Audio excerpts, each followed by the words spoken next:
Pertama, inna awwala man hasada fis samawati kana iblisu alaihi la'nah fajru alaihi majaro. Jadi pertama, penyakit hati itu ketika Qabil membunuh saudaranya Habil. Ya, dulu pernah kita cerita tentang itu. Dan inilah godaan dari Bani Iblis. Manusia pertama adalah Adam. Dan anak turun Adam disebut dengan Bani Adam. Karena makhluk utama itu 3, malaikat, jin, manusia. Malaikat ada Jibril, Mikail, dan seterusnya. Jin, makhluk yang kedua namanya jin. Jin pertama bernama Iblis. Jadi anak keturunan jin disebut dengan Bani Iblis. Makhluk yang ketiga namanya manusia. Manusia pertama namanya Adam. Makanya anak turun manusia itu disebut dengan Bani Adam. Karena manusia pertama itu Adam. Kalau jin yang pertama itu Iblis. Jadi Adam sama Iblis itu satu angkatan pertama. Makhluknya namanya jin, nama makhluknya Iblis. Makhluknya namanya manusia, namanya Adam. Nah, ini biar jelas dulu. Malaikat ada namanya Jibril, Mikail. Jin pertama namanya Iblis. Manusia namanya Adam. Pertanyaannya, setan itu bukan jism, bukan makhluk. Setan itu sifat yang mengajak kepada kejelekan. Nah, setan itu sifat yang mengajak kepada kejelekan. Itu setan. Setan adalah sifat yang mengajak ke neraka. Setan itu sifat yang bisa mengajak jin dan manusia untuk berbuat jelek. Makanya jin itu ada yang baik, ada yang jelek. Manusia ada yang baik, ada yang jelek. Nah, setan itulah yang mengajak kejelekan baik jin maupun manusia. Sifat jeleknya dari jin maupun manusia. Kalau malaikat aman, semuanya baik. Tinggal 2 makhluk ini, jin dan manusia. Setan adalah sifat yang mengajak menuju ke kejelekan. Nah, yang bisa jadi setan itu siapa? Minal jinnati wan nas. Ada kalanya setan itu berasal dari jin, ada kalanya setan itu berasal dari manusia. Disebut godaan setan minal jinnati ketika fi sudurin nas, di hati-hati manusia kepengen berbuat jelek, itu berarti sedang digoda, sedang mau disetankan, digoda sifat setoniah oleh jin. Kalau godaan tidak baik itu berasal dari manusia, maka itu adalah setan dari manusia, setan minan nas. Adakah godaan dari manusia untuk berbuat tidak baik? Banyak. Sekarang ajakan-ajakan yang langsung oleh manusia itu adalah sifat setan dari manusia. Kalau di dalam hati itu adalah godaan minal jinnati, setan minal jinnati. Kalau langsung di depan kita itu godaan setan minan nas, karena langsung dari manusia. Dan orang akan selalu diberi pilihan. Hidup itu pilihan. Jenengan setiap hari akan disuruh memilih apakah mengikuti sifat setonia atau tidak. Setiap saat kita disuruh memilih, baik itu setan minal jinnati maupun setan minan nas. Yang paling berbahaya sekarang itu apa kira-kira? Kalau minal jinnati itu namanya penyakit hati, keinginan yang tidak baik, niat yang tidak baik, itu kita sedang digoda oleh setan dari bangsa minal jinnati. Tapi kalau berupa manusia langsung, itu namanya setan minan nas. Dan sekarang ini godaannya sangat luar biasa. Apalagi godaan-godaan setan minan nas ini sungguh luar biasa, membiaskan pandangan manusia. Nanti kita bahas itu, agar kita berhati-hati. Dalam hati juga kita harus berhati-hati, bisa menahan. Dalam setan yang dari manusia, kita juga pintar-pintar kita tidak tergoda, tidak mengikutinya. Karena sarana untuk mengikuti sekarang itu luar biasa. Apalagi kita orang Jawa itu ada sikap yang disebut dengan pakewuh, apirak melu, riko, melu, doso. Nah, ini sikap-sikap seperti itu, kejelasan kita dalam bersikap itu. Nah, dalam hal ini kita sedikit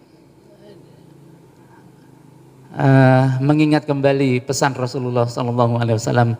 Bismillahirrahmanirrahim. Qala Rasulullah SAW, sampun ngendika Kanjeng Nabi Muhammad SAW. Ini hal-hal yang menjadikan kita sering tergoda.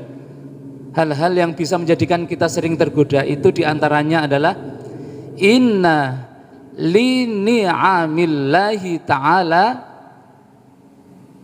a'daan. Setiap kenikmatan menimbulkan permusuhan. Loh, niki loh. Setiap kenikmatan bisa menjadikan sebuah permusuhan.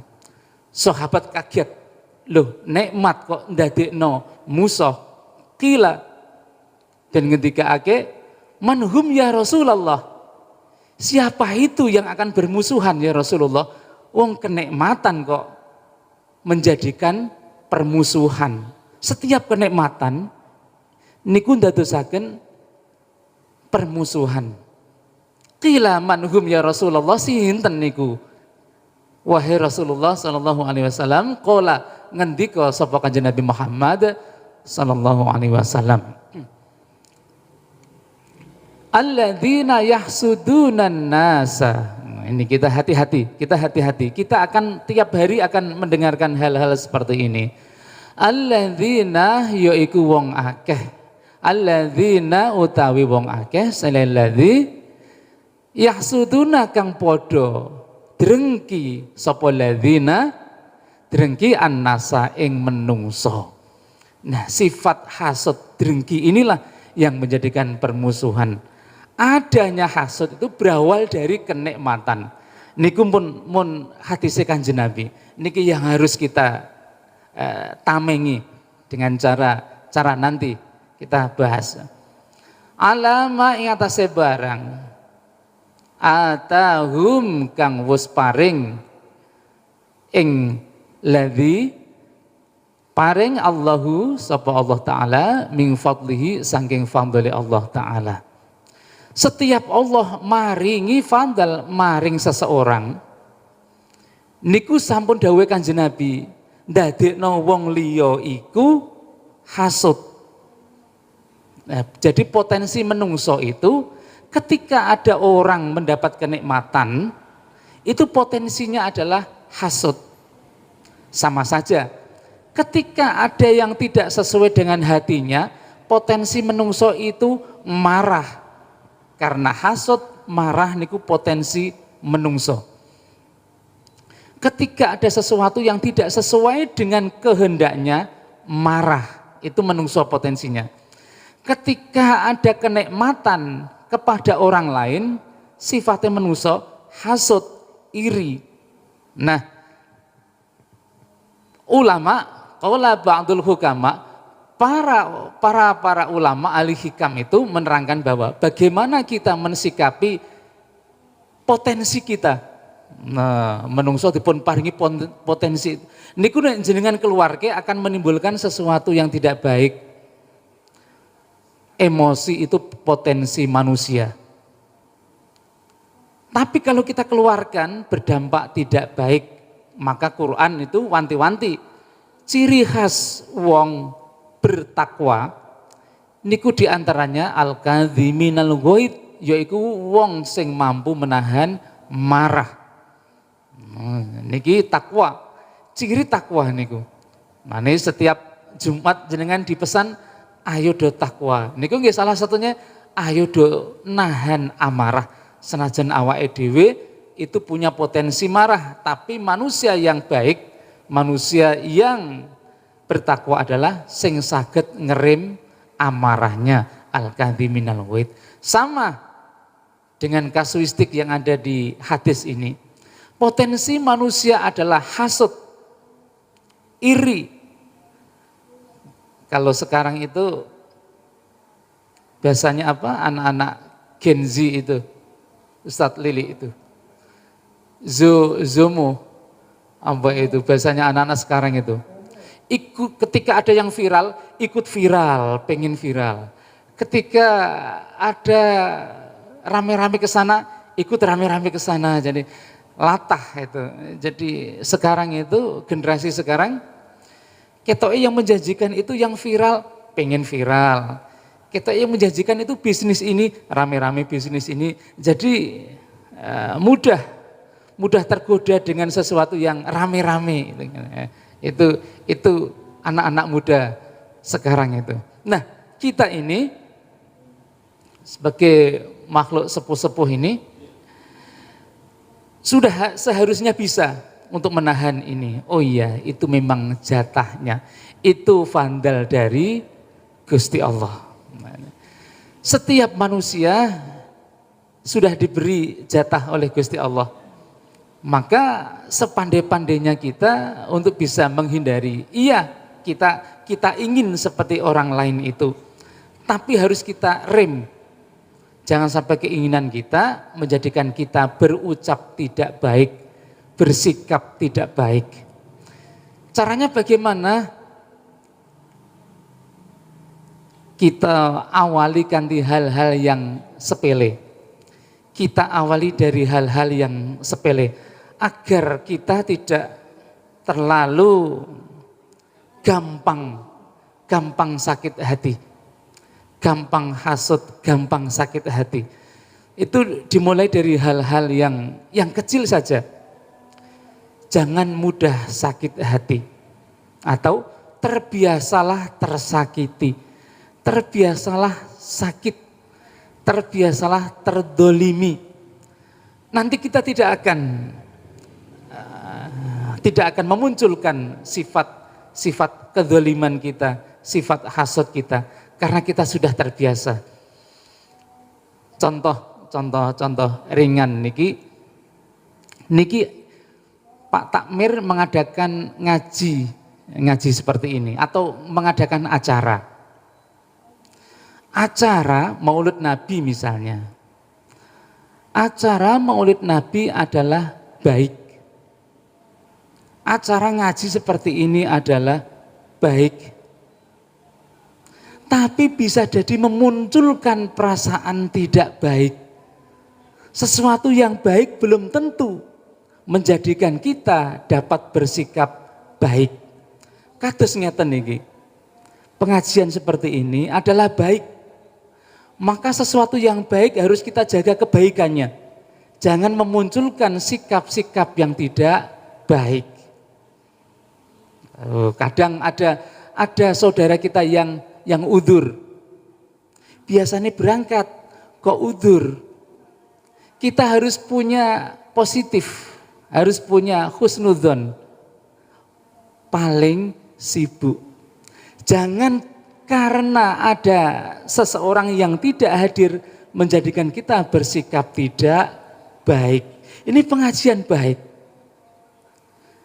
Jangan sampai ketika ada orang yang tidak hadir atau apapun tidak hadir atau tidak setuju misalnya, jangan sampai kita bersikap tidak baik. Karena pengajian ini adalah pengajian baik. Ketika kita disikapi seseorang yang tidak baik, jangan kita menjadikan kita tidak baik. Orang itu menjadikan kita seuntuhan terhadap seseorang. Nah, makanya inilah hal-hal sepele, tapi kita sering terpancing. Ya, Pak Lili mengadakan acara misalnya, ada yang tidak berangkat atau ada yang tidak setuju atau ada yang ngerewohi bahasanya.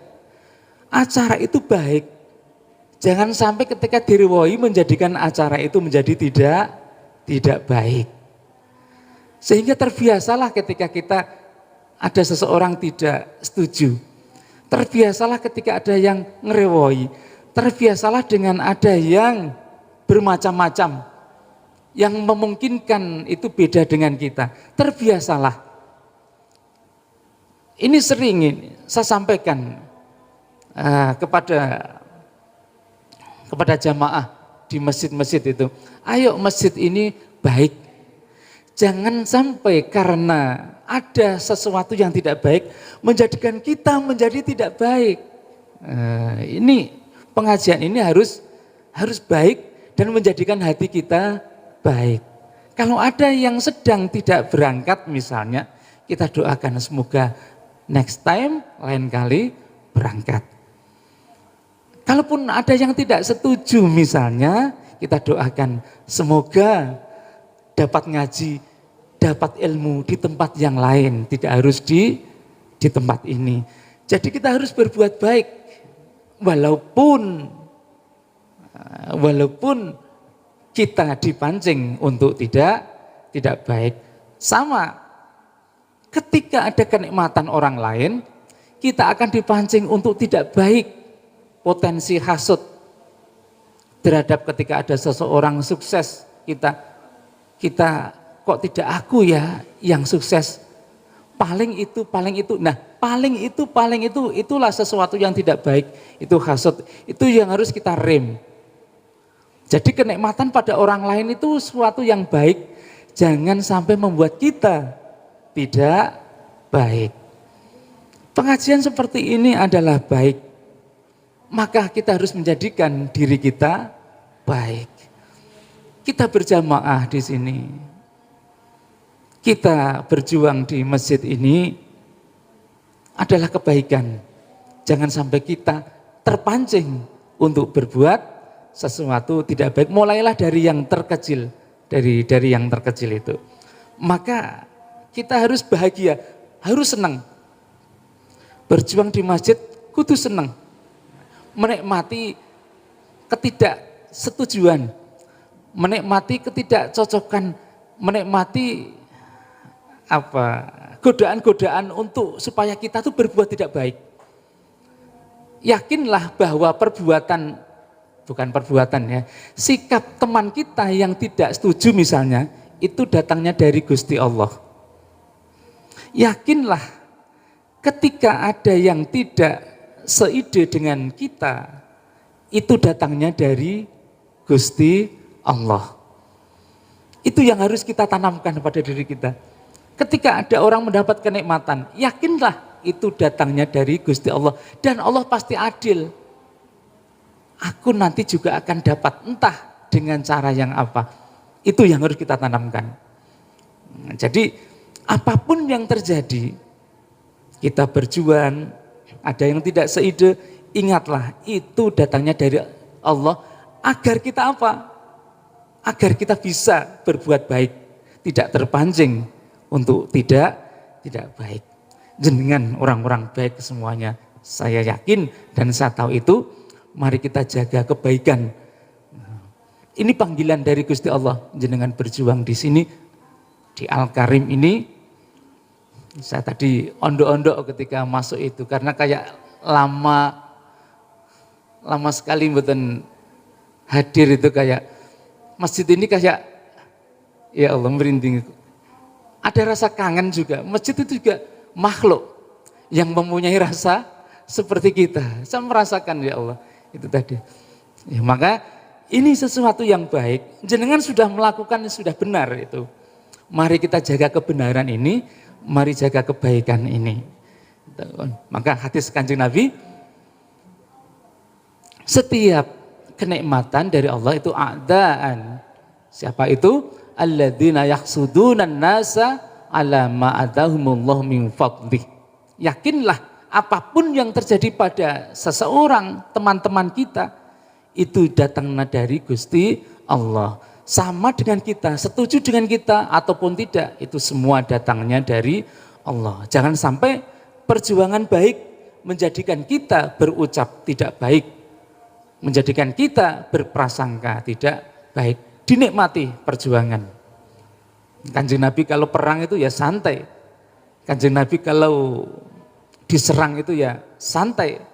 Karena ketenangan dalam perjuangan itulah kunci kita dapat menerapkan kebaikan. Nah, kita lanjutkan hadis berikutnya.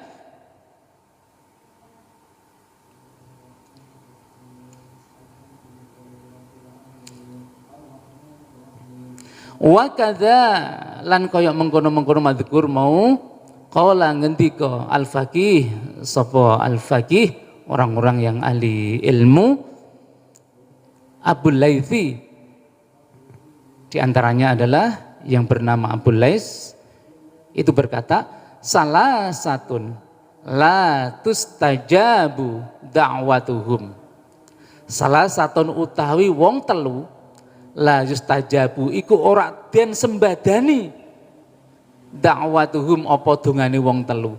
Ada tiga orang, ini orang baik, tapi dia bagian dari tiga ini yang doanya tidak mungkin diijabahi. Satu, orang baik yang akilul harami, suwijine wong apik sing gelem mangan haram. Nah, ini saya jelaskan. Mangan haram di sini, kemarin di Majelis Ulama Indonesia itu dibahas tentang pemotongan ayam itu. Yang ayam jadi geprek, ayam jadi apa, ada penemuan itu. Ada yang mengatakan itu pemotongannya tidak benar. Dan banyak yang berpikir atau berpendapat kita husnudzon saja bahwa pemotongan itu benar. Nah, ketika kita husnudzon bagus.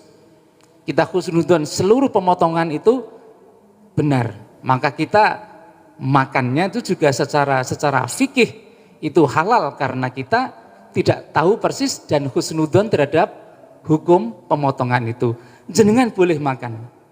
Tapi secara tasawuf, walaupun secara fikih itu halal, sesuatu yang haram walaupun fikihnya halal tetap berdampak pada tubuh manusia.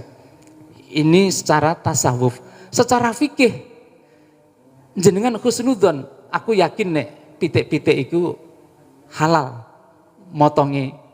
Kalau jenengan husnudzon dan memang tidak tahu bagaimana pemotongannya, itu secara fikih karena tidak tahu, hukum orang tidak tahu boleh, sehingga jenengan boleh makan. Tapi kalau ternyata itu benar haramnya, senajan jenengan halal secara fikih, tapi secara tasawuf dampak dari makanan yang ternyata haram itu tetap ada. Satu yang disebutkan di sini bahwa la tustajabu da'watuhum, tidak akan diterima doanya. Ini salah satu. Yang kedua, ndadosaken berate ngibadah. Ndadosaken berate ngibadah. Senajan jenengan sampun secara fikih sudah. Tapi kalau ternyata walaupun jenengan husnudzon, kalau ternyata itu haram, tetap ada dampaknya, berat untuk beribadah, berat untuk ibadah. Makanya kehati-hatian. Husnudzon boleh, betul napa-napa. Jenengan biasa nih ngeten napa niku KFC atau nge-Grab apa itu boleh itu. Dan semoga halal. Nah, semoga halal. Tapi kalau ternyata nanti yang benar itu adalah haram, bagaimanapun ada dampaknya.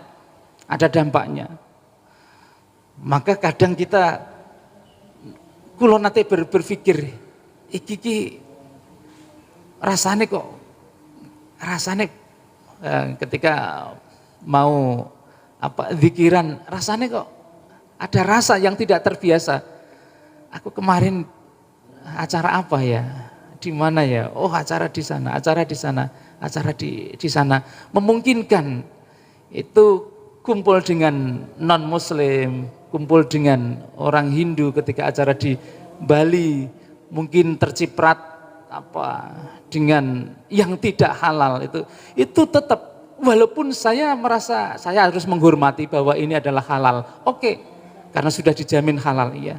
Tapi ketika kita merasakan ada sesuatu yang berat, iki tinggi zikir kok abot ya, iki tinggi sujud kok rasanya kok, iki tinggi, kita harus berpikir ya Allah, aku kudu ngati-ngati neh, ketika kumpul dengan non muslim, ketika kumpul dengan ini barangkali ada sesuatu yang haram secara tasawuf, walaupun secara fikih, selama kita tidak melihat benar pemotongannya bahwa itu salah pemotongannya, kita berhak berhusnudzon bahwa itu adalah halal. Nah, niki loh.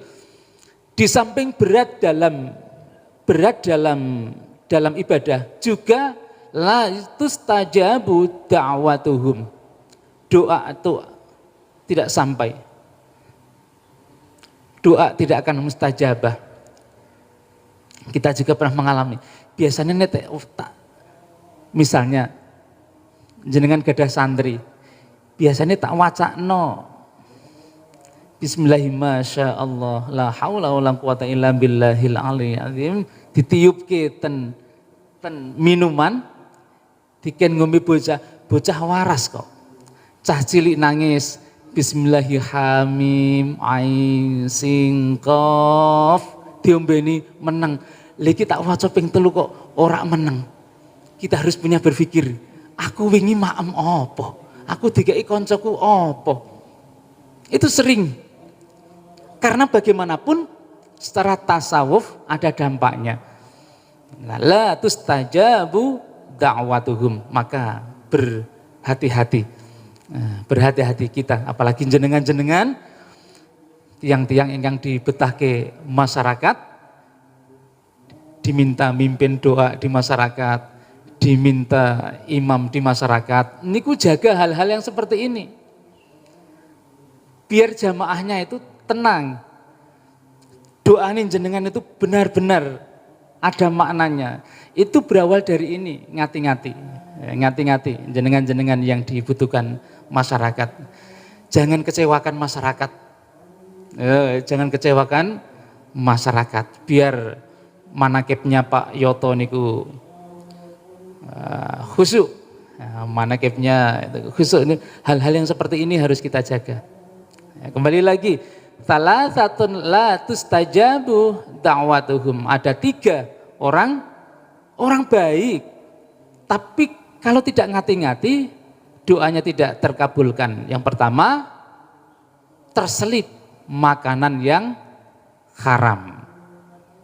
Yang kedua, wa miktharul ghaibah, wong sing ngakeh-ngakehno ngrasani. Oh, ini bagi alul ghibah, yang ahli-ahli ghibah, ngakeh-ngakehno ngrasani iku la tustajabu da'watuhum, enggak diterima dongane itu. Ini mesake anak kita, anak-anaknya mesake. Padahal anak-anak yang dibutuhkan adalah doa orang tua. Nek wong tuane iku ngakeh-ngakehno ghibah, jadi ahli ghibah, ngerasani menjadi doanya tidak mustajabah, tidak disembadani. Orang baik, iya, tapi harus kudu ngati-ngati. Godaan tadi biasanya kalau ghibah ini godaannya dari setan minan nas. Setan minan nas. Kalau makan haram itu biasanya godaan setan minal jinnati dalam hati. Kepengin iki, lah seger, kepengin iki, lah seger. Tapi kalau ghibah itu biasanya godaan setan menggoda, tapi godaannya minan nas dari wong liya. Soalnya ghibah nek ora ana wong liya enggak jadi ghibah. Ketika ada orang cocok, wah, klop. Nah, sing iki yo juara, sing iki yo juara klop dadi. Nek wis muni watake wis dadi. Bahkan ada penelitian. Kenapa Nabi itu tidak orang Jawa? Kenapa Nabi itu tidak dari Jawa? Karena orang Jawa itu unik. Orang Jawa itu unik. Suka menyenangkan orang lain, sehingga suka memberi tambahan pada orang lain. Nek orang Arab dikasih berita satu, orang itu sakit. Itu sampai kemanapun jadinya ya, orang itu sakit. Misalnya contohnya Pak Lili sehat. Pak Lili sehat. Orang Arab tuh kalau cerita Pak Lili sehat, nanti yang diceritain ke cerita orang lain akan sama, Pak Lili sehat. Orang ini cerita ke temannya lagi, Pak Lili sehat. Tapi nek wong Jawa ora marem nek ditambahi. Ketika cerita pertama, Pak Lili sehat. Orang yang diceritain ke orang lain itu Pak Lili sehat, kewarasan, ono kewarasan ini. Tambah kene Pak Lili sehat, seger buger kewarasan, ono tambahan ini. Sampai di sini ono tambahan ini. Niku nek pas sehat, nek pas sakit, tambahan yo nemen. Pak Lili sakit, tekan kene Pak Lili sakit nemen, ono tambahan nemen. Padahal yo sakit ngono tok.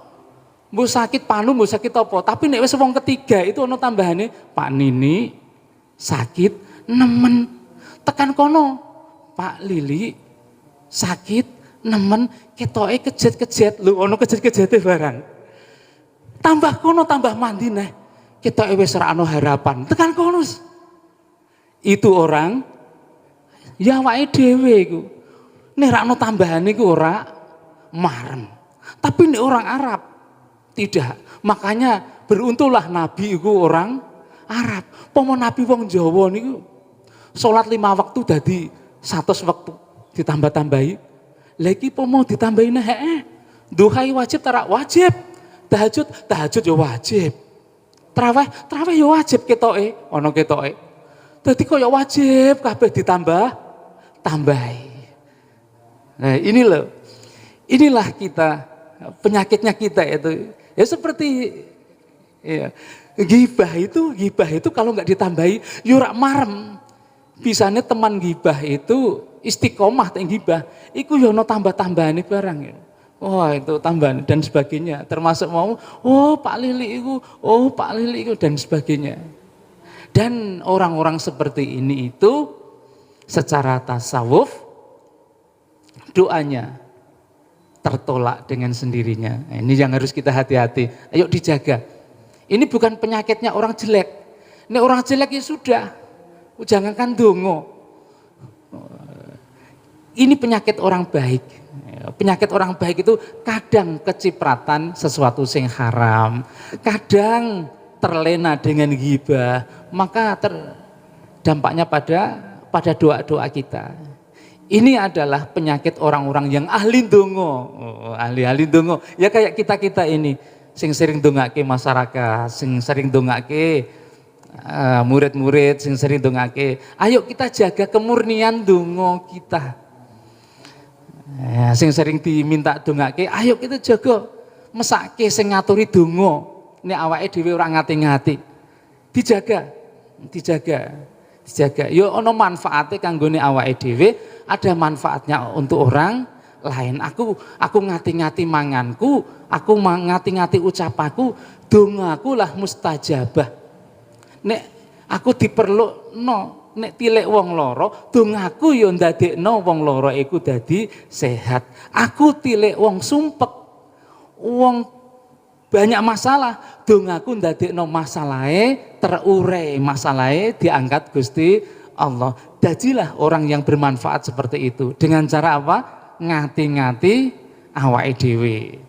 Dengan ini yang harus kita mengerti, 3 doa orang yang tidak akan mustajabah. Hati-hati dengan makanan, wa miktsarul ghaibah, ngakeh-ngakehke gibahe, hati-hati yuk ya Pak. Wa man kana fi qalbihi, lan wong kang ana ing dalem atine iku ghillun,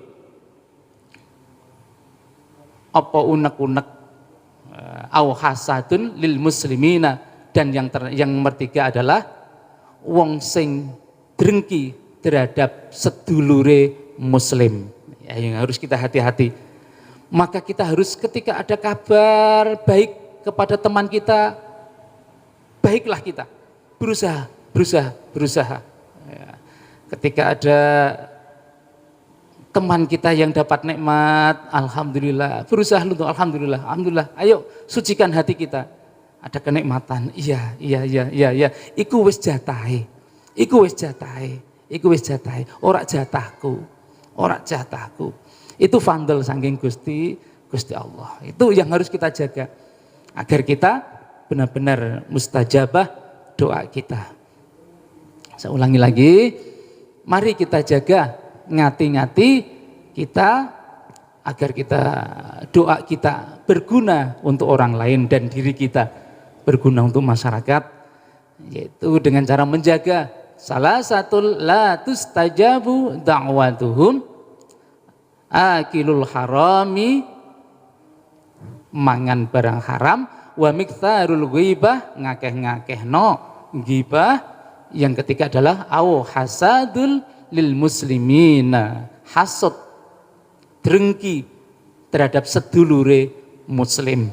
Semoga kita terhindar dari 3 perkara ini dan Allah menjadikan kita benar-benar orang yang baik hati dan baik perilaku. Amin amin ya rabbal alamin. Maulaya salli wa sallim iman abada ala habibika khairil khalqi kullihimi wal habibul ladzi turja syafa'atuhu likulli haulin minal ahwali muqtahimi ya rabbi bil mustafa balligh maqasidana waghfir lana ma madha ya wasi'al karami. Subhana rabbika rabbil izzati amma yasifun wa salamun alal mursalin walhamdulillahi rabbil alamin. Assalamualaikum warahmatullahi wabarakatuh.